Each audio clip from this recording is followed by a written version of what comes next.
नमस्कार, स्वागत है आप सभी का एनबी न्यूज पर। आप देख रहे हैं अपना उत्तराखंड बुलेटिन। आपके साथ मैं हूं अमीषा यादव। रुक करते हैं खबरों की ओर।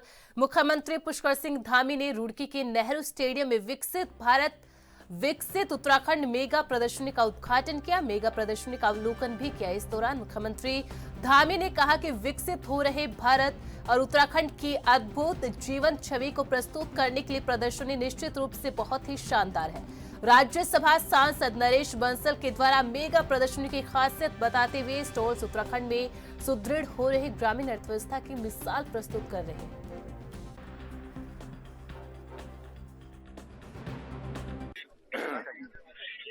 आदरणीय प्रधानमंत्री श्री नरेंद्र मोदी जी के नेतृत्व में आज भारत विकास के नए नए कीर्तिमान स्थापित कर रहा है।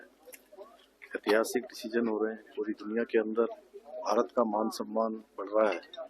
भारत की पहचान बढ़ी है। वैश्विक रूप से भारत की मान्यता बढ़ी है।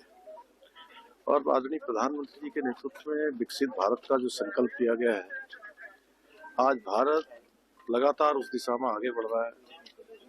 उत्तराखंड भी इसमें अपना योगदान दे रहा है। आदरणीय प्रधानमंत्री जी के मार्गदर्शन में हर क्षेत्र में उत्तराखंड भी आज, चाहे एसडीजी इंडेक्स हो या विकास की दर कम होनी हो या नवाचार करने हो या अभी राष्ट्रीय खेलों का यहाँ पर आयोजन हो, ऐसे अनेक प्रकार के आयोजनों से लगातार आज देवभूमि आगे बढ़ रही है और हमारे प्रधानमंत्री जी के विकसित भारत के संकल्प में अपना योगदान देने के लिए हर समय प्रयास कर रही है। सर, चार धाम यात्रा शुरू होने वाली है सर, किस प्रकार की व्यवस्थाएं रहेंगी सर इस बार?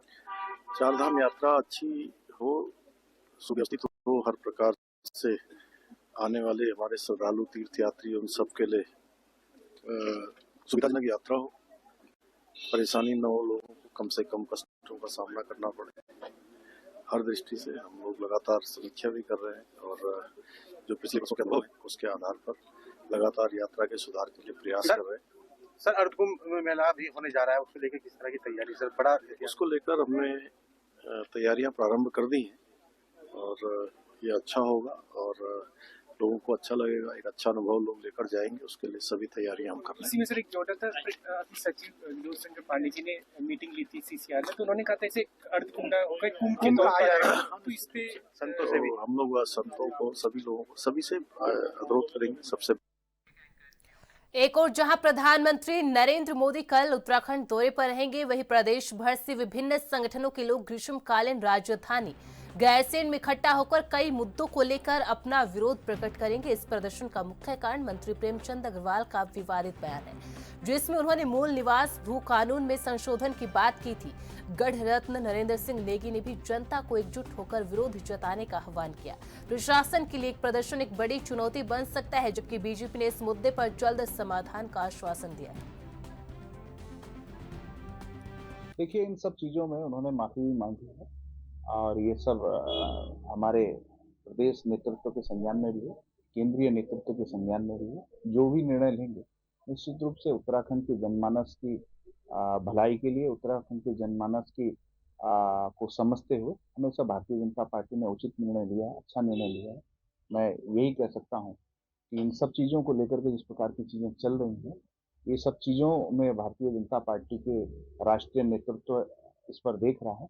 आने वाले समय में बेहतर और उचित नहीं। प्रधानमंत्री नरेंद्र मोदी का उत्तराखंड दौरा अब 6 मार्च यानी कल होना सुनिश्चित है। खराब मौसम के चलते प्रधानमंत्री मोदी का उत्तरकाशी का दौरा टल गया था, लेकिन अब प्रधानमंत्री 6 मार्च को उत्तराखंड आएंगे। कल सुबह 8 बजे देहरादून एयरपोर्ट पहुंचेंगे। यहां से हर्षिल जाएंगे। हर्षिल में प्रधानमंत्री मोदी एक जनसभा करेंगे। इसके बाद मुखबा पहुंचेंगे।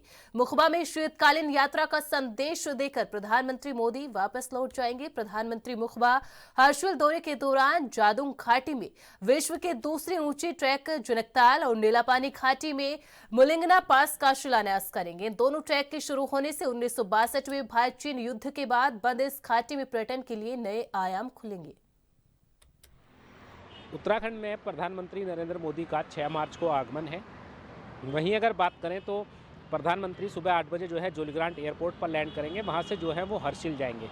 हर्षिल में जो है उनका एक चुनावी जनसभा का कार्यक्रम है। उसके बाद प्रधानमंत्री मुखबा जाएंगे। वहाँ पर जो है माँ गंगा की पूजा अर्चना करेंगे। जिस तरह से प्रधानमंत्री नरेंद्र मोदी का पिछली बार मौसम ख़राब होने के चलते 2 बार जो है उनका दौरा टला है। अब जो है प्रधानमंत्री 6 मार्च को उत्तराखंड आ रहे हैं। वहीं अगर बात करें, पिछले दिनों मुख्यमंत्री पुष्कर सिंह धामी जो है नई दिल्ली गए थे। उन्होंने जो है प्रधानमंत्री को वहाँ पर आमंत्रित किया था कि वह शीतकालीन यात्रा में आएँ, और वहाँ पर जो है शीतकालीन यात्रा करने के बाद जो है शीतकालीन यात्रा को कहीं ना कहीं इससे बढ़ावा भी मिलेगा। और बात करें अगर जिस तरह से उत्तराखंड के अंदर जो अभी तक श्रद्धालु आ रहे हैं, और इसमें जो है और इजाफा होने की उम्मीद है, क्योंकि इसके बाद जो है चारधाम यात्रा भी चलनी है। चारधाम यात्रा के जो है जल्द ही रजिस्ट्रेशंस भी शुरू होंगे उत्तराखंड के अंदर, और फिर जो है चारधाम यात्रा भी अपनी रफ्तार पकड़ेगी। कहीं ना कहीं जिस तरह से प्रधानमंत्री नरेंद्र मोदी हर वर्ष उत्तराखंड आते हैं, तो उत्तराखंड को भी कहीं ना कहीं प्रधानमंत्री से खासी उम्मीदें जगती हैं कि प्रधानमंत्री लगातार उत्तराखंड आते हैं। और उन्होंने कहा भी है कि उत्तराखंड जो है उनका दूसरा घर है। देहरादून से कैमरा पर्सन दिनेश कुमार के साथ अभिनव नायक, ANB न्यूज़। केंद्र सरकार की योजना के अंतर्गत बिजली उपभोक्ताओं की सुविधाओं के लिए लगाए जा रहे नए स्मार्ट मीटर को लेकर उत्तराखंड में भी बिजली उपभोक्ताओं के लिए भी इसको लगाने का कार्य तेजी से किया जा रहा है। वहीं नैनीताल जिले में स्मार्ट मीटर लगाने को लेकर विद्युत विभाग की सहायता से स्मार्ट मीटर लगाने वाली कंपनी के द्वारा स्मार्ट मीटर लोगों के घरों में लगाने शुरू कर दिए। वहीं स्मार्ट मीटर को लेकर हो रहे विरोध के बाद विद्युत विभाग के द्वारा इसको लेकर हो रहे भ्रामक प्रचार के बाद नैनीताल जिले के विद्युत विभाग के अधीक्षण अभियंता नवीन मिश्रा ने स्मार्ट मीटर को लेकर अहम जानकारी देते हुए ANB न्यूज से खास बातचीत की। उन्होंने कहा, स्मार्ट मीटर पूरी तरह सुरक्षित है, उपभोक्ताओं को बिजली खपत की सटीक जानकारी देने में मदद करेंगे। बिजली उपभोक्ताओं को सहूलियत देने के लिए केंद्र सरकार की बहुत ही अहम योजना है, जिसमें स्मार्ट मीटर लगाने की लगातार कवायद की जा रही है और विद्युत विभाग के द्वारा इसका विस्तारीकरण किया जा रहा है। उसको लेकर के अब पूरे देश सहित उत्तराखंड की बात की जाए तो यहाँ पर तमाम तरह की भ्रांतियाँ फैली हुई है। स्मार्ट मीटर को लगाने को लेकर के कई प्रकार से इस स्मार्ट मीटर को प्रीपेड मीटर की संज्ञा दी जा रही है, और लोगों में भय है कि स्मार्ट मीटर लगने के बाद से उनका जो बिजली का खर्चा है वो अत्यधिक बढ़ जाएगा और उनकी सुनवाई है वो कहीं नहीं होगी। इन सभी सवालों के जवाब को जानने के लिए हम आज खुद पहुंचे हैं नैनीताल जिले के अधीक्षण अभियंता नवीन मिश्रा जी के पास। सर, स्मार्ट मीटर को लेकर के लगातार जिस प्रकार की भ्रांतियां फैली हुई हैं, हल्द्वानी नैनीताल जिले में लगातार आपकी तरफ से यहाँ पर स्मार्ट मीटर लगाए जा रहे हैं, लेकिन लगातार जो भ्रांतियाँ फैली हैं, लोगों में एक डर बना हुआ है, इसको लेकर के क्या सर आप बताएंगे और ये क्यों बेहतर है पुराने मीटरों से? सबसे पहले तो मैं आपकी एक जो भ्रांति मेन रूप से लोगों में है, तो क्या ये मीटर तेज़ तो नहीं चलते हैं, इस भ्रांति को दूर करने के लिए हमने अपने ऑफिस में इस प्रकार का एक ये डिस्प्ले यूनिट जो आप देख रहे हैं इस प्रकार का लगा रखा है। इसमें जो स्मार्ट मीटर है वो और उसके पैरेलली हमने पुराना जो हमारा इलेक्ट्रॉनिक मीटर होता था वो दोनों पैरेलल में लगा रखे हैं। इसमें 2 बल्बों का लोड दे रखा है और इस दोनों मीटरों को हमने 6 जनवरी को यहाँ पर इंस्टॉल किया था। डेली इस पे हम लोग एक चार्ट हमने बना रखा है जिसमें इन दोनों मीटरों की रीडिंग हम लोग निश्चित समयावधियों में यहाँ पर नोट करते रहते हैं। जैसे कि 6 जनवरी को पुराना मीटर जो हमने लगाया उसकी रीडिंग थी 35,883 और नया जो स्मार्ट मीटर लगाया था वो 0 यूनिट पे लगाया था। आज इतने दिन बीतने के बाद 4 मार्च की इसकी रीडिंग 35,932 है और इसकी 48 है, तो इनका डिफरेंस 49 है और इसका डिफरेंस 48.6 है। तो इस डिस्प्ले के माध्यम से हम अपने सम्मानित उपभोक्ताओं को एक विषय क्लियर कर रहे हैं कि इन दोनों के मीटर में चलने में कोई डिफरेंस नहीं है।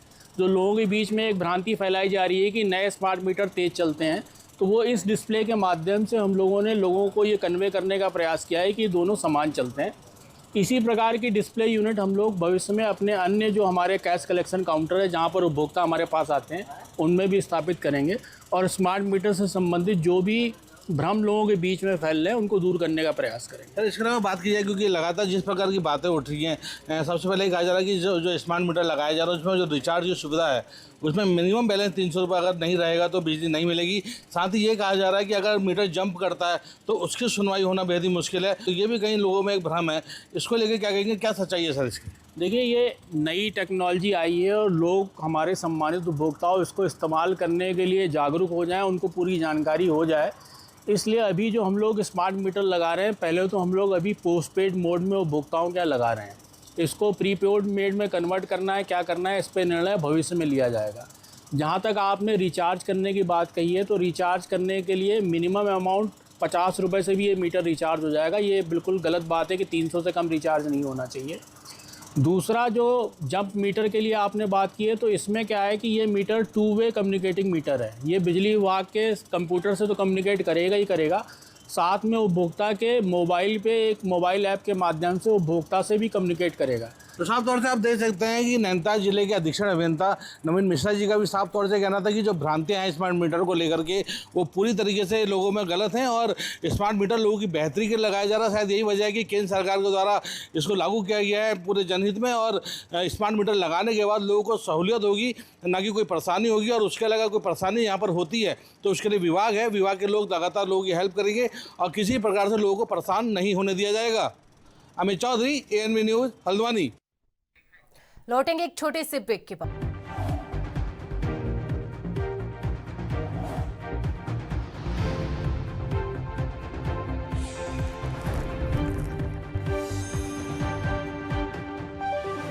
ब्रेक के बाद स्वागत है आप सभी का। खबरों में आगे बढ़ते हैं। प्रधानमंत्री मोदी के दौरे को लेकर बीजेपी जोरों से तैयारी कर रही है।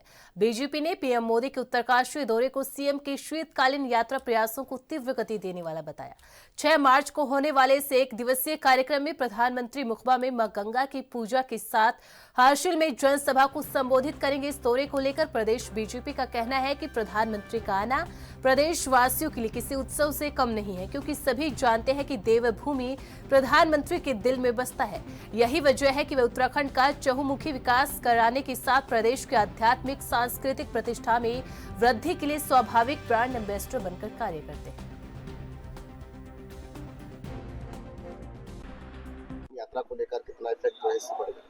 देखिए, बिल्कुल निश्चित रूप से जिस प्रकार से माननीय प्रधानमंत्री जी का एक बहुत ही विशेष लगाव उत्तराखंड के प्रति रहता है और शीतकालीन जो यात्रा को प्रारंभ करने के लिए जो उन्होंने एक पहल की है, मुझे लगता है आने वाले समय में हमेशा जो श्रद्धालु हैं, तीर्थयात्री हैं, वो उत्तराखंड आएंगे और यहाँ के लिए स्वरोजगार के लिए भी, यहाँ के एक मैं कहूँगी आर्थिक विकास को लेकर भी जो ये नई रीति नीति जो बनी है वो आगे बहुत ही आने वाले इसके उत्तराखंड के चहुमुखी विकास के लिए कारगर सिद्ध होंगे।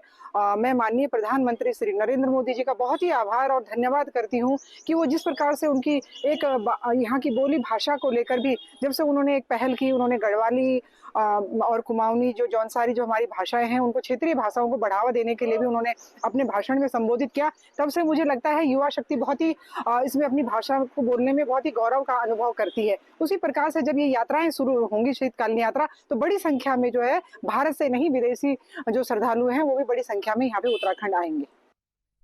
चमोली जिले के माणा में अवलांच के चलते फंसे 54 लोगों में से 46 लोग सकुशल बाहर निकाले गए। इस दुर्घटना में 8 लोगों की दुखद मौत भी हुई थी। अब इस मामले की मजिस्ट्रियल जांच के आदेश दिए गए हैं, जिसकी जांच एडीएम चमोली कर रहे हैं। इस पूरी घटना पर लेफ्टिनेंट कर्नल मनीष श्रीवास्तव ने बताया कि सेना की त्वरित कार्रवाई के चलते सभी लोगों की जान बची। रेस्क्यू ऑपरेशन में खराब मौसम के चलते अधिक बर्फबारी बारिश होने की वजह से काफी दिक्कतें भी हुई।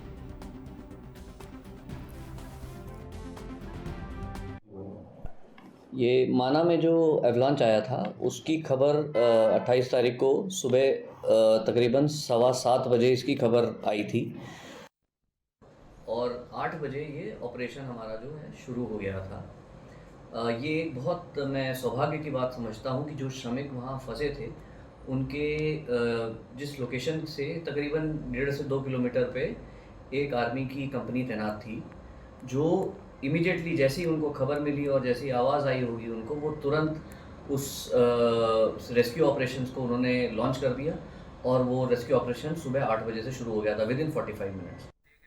खबरों का सिलसिला जारी रहेगा, वक्त एक छोटे से ब्रेक का।